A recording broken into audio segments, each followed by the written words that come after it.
how to transfer money from Uber wallet to bank account. I'm going to show you how you can easily transfer money from an Uber wallet to a bank account. To transfer money from your Uber wallet to your bank account, you can do this through the driver app or online.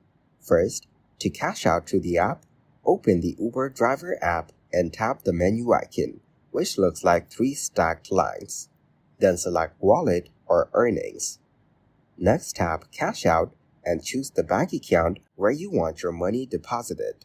After that, hit Confirm to complete the transfer. If you prefer to cash out online, start by visiting wallet.uber.com. Here, in the Earnings section, click on Cash Out. Then select your desired account and click Confirm to deposit your earnings.